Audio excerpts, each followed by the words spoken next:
स्वागत है आपका हमारे YouTube channel Phoenix classes study Phoenix classes में। और आज का वीडियो जो है हिंदी के बारे में है, जिसमें मैं 5 से 7 क्वेश्चन आप लोगों के लिए दूंगा जो वर्ष 2026 के एनुअल पेपर में आने वाले क्वेश्चन होंगे, जो 2 अंक के होंगे। और इसमें अगर आपने गंभीरता दिखाई तो आपके लिए ज़्यादा नहीं 2-3 क्वेश्चन आपको उसमें रखे मिलेंगे। तकरीबन आपका 6 नंबर का पेपर इन क्वेश्चनों से आएगा। और मैंने इसमें सबसे पहला जो क्वेश्चन लिया है तो क्वेश्चन है राष्ट्रभाषा किसे कहते हैं। इसका आंसर है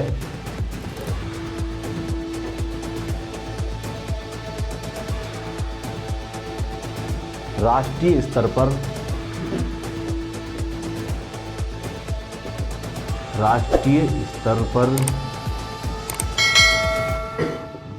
विभिन्न राज्यों द्वारा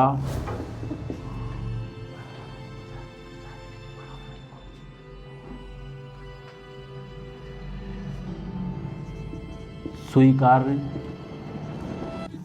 की गई भाषा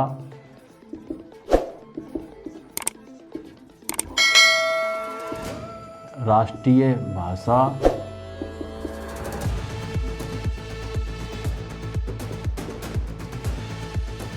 कहलाती है। इसमें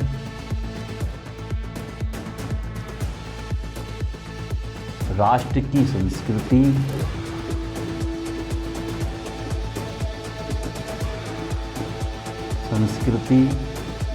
एवं राष्ट्रीय स्लोगन आदि का बड़ा महत्व होता है।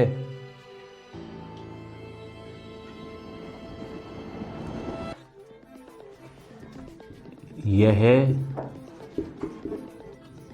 राष्ट्र की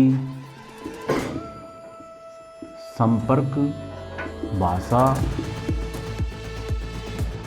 कहलाती है, जबकि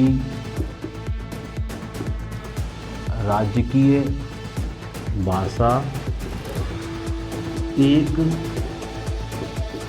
सीमित क्षेत्र तक सीमित रहती है। राष्ट्रीय स्तर पर विभिन्न राज्यों द्वारा स्वीकार की गई भाषा राष्ट्रीय भाषा कहलाती है। इसको मैंने शॉर्ट किया है, तकरीबन आधी लाइन में शॉर्ट की ताकि बच्चे को याद करने में आसानी हो। इसमें राष्ट्र की संस्कृति एवं राष्ट्रीय स्लोगन आदि का बड़ा महत्व होता है।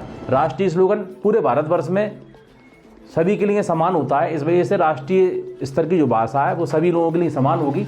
यह राष्ट्र की संपर्क भाषा कहलाती है। संपर्क यानी पूरा राष्ट्र इस भाषा से जुड़ा हुआ है।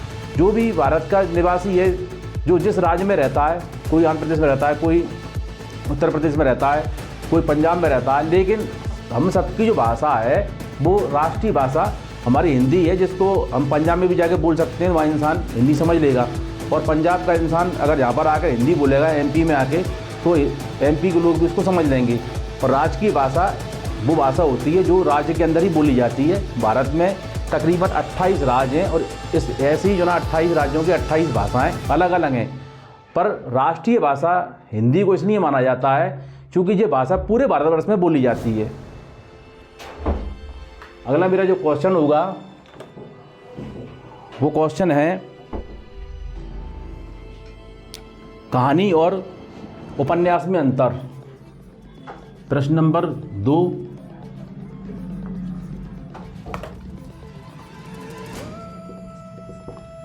प्रश्न नंबर 2, कहानी एवं उपन्यास में 2 अंतर लिखिए।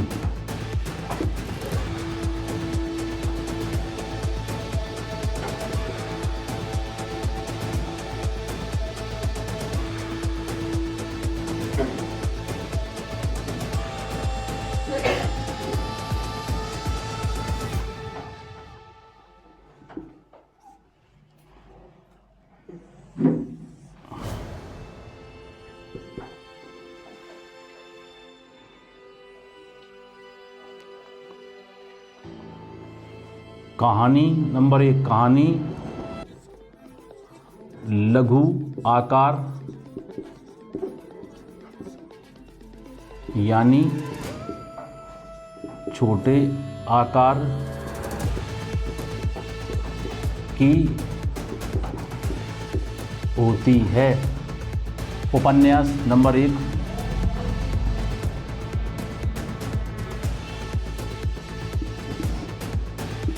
उपन्यास दीर्घ यानी बड़े आकार का होता है। पहला अंतर, दोनों में जस्ट विपरीत है एक दूसरे के। कहानी छोटी होती है, उपन्यास बड़ा होता है। कहानी में पात्रों की संख्या सीमित होती है। नंबर 2 उपन्यास में पात्रों की संख्या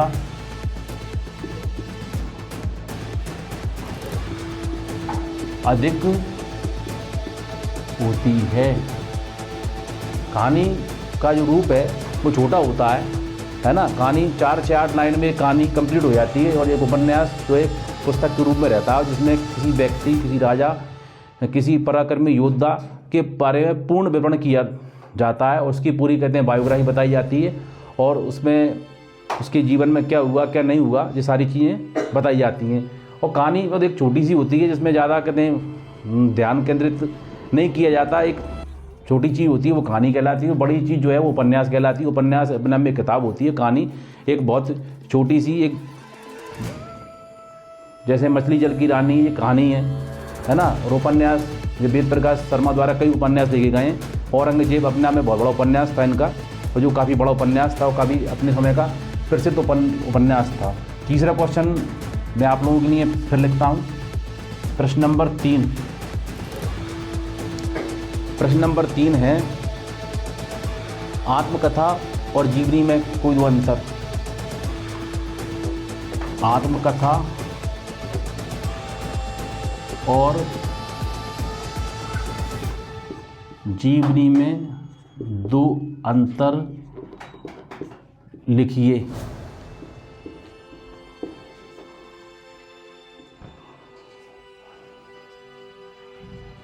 उत्तर,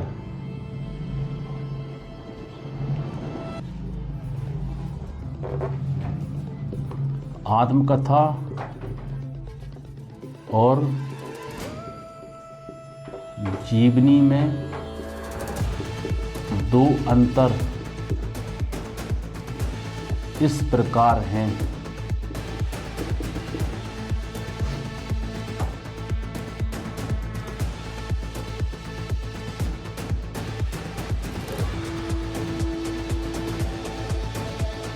नंबर 1,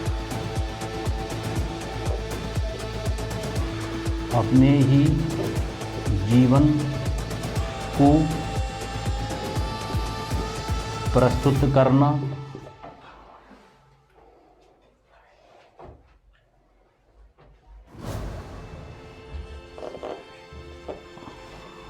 आत्मकथा कहलाती है।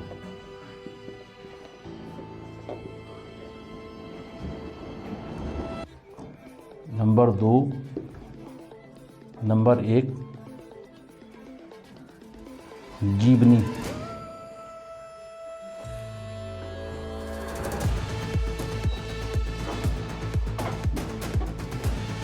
किसी व्यक्ति के जीवन की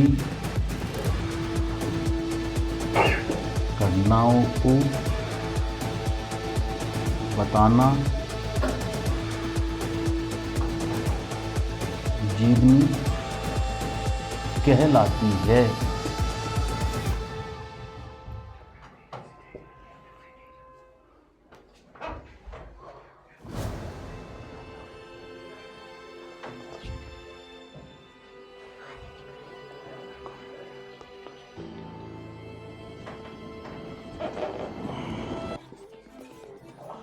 आत्मकथा में लेखक तटस्थ नहीं रहता।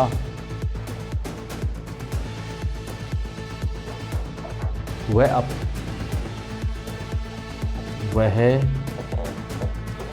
अपने जीवन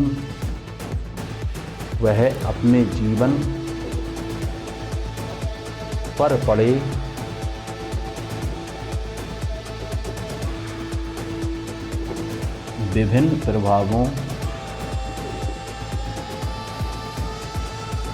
विभिन्न प्रभावों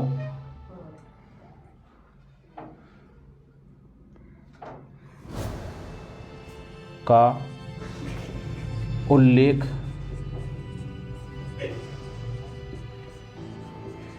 करता है। नंबर 2, जीवनी में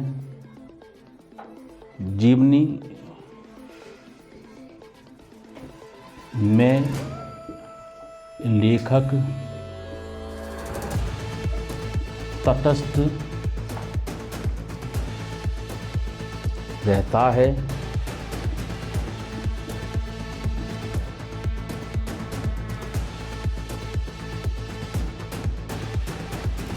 वह अपनी प्रतिक्रियाएं नहीं देता है। आत्मकथा यानी स्वयं के बारे में अपने ही जीवन को प्रस्तुत करना आत्मकथा कहलाता है। अब आते हैं, इसका पहला चैप्टर है, इसमें पहले दिया गया अपने जीवन को प्रस्तुत करना आत्मकथा कहलाता है, जबकि जीवनी में किसी व्यक्ति के जीवन की घटनाओं को बताना जीवनी कहलाता है। इसमें दूसरा पॉइंट है, आत्मकथा में लेखक तटस्थ नहीं रहता, वह अपने जीवन पर पड़े विभिन्न प्रभावों का उल्लेख करता है, जबकि जीवनी में लेखक तटस्थ रहता है। तटस्थ यानी वह बहुत सोच विचार कर लिखता है, वह अपनी प्रतिक्रियाएं नहीं देता, लेकिन आलोचना और प्रतिलोचना नहीं करता, वह अंतरों को बताता है। इसी प्रकार से मैंने 3 जो क्वेश्चन दिए हैं, ये इन क्वेश्चनों में से आपके लिए जो 2 नंबर के क्वेश्चन है और MP बोर्ड में 2026 में ये जरूर आएंगे। और मेरा दावा है इन तीनों को जिसने नहीं देखा वो घाटे में रहेगा। और मेरा मानना है आप लोग अच्छे प्रकार से इनको देखें, समझें, पढ़ें। और मेरा चैनल अभी नया है, आप लोग मेरा उत्साहवर्धन करें। आपको मेरी वीडियो अच्छी लगी हो, पसंद हो, चैनल को सब्सक्राइब करें, शेयर करें, कमेंट्स करें। और इसके बाद में मुझसे कोई कमी हो तो कमेंट्स द्वारा आप लोग मुझे बता सकते हैं। आपका साथ मेरा विकास है।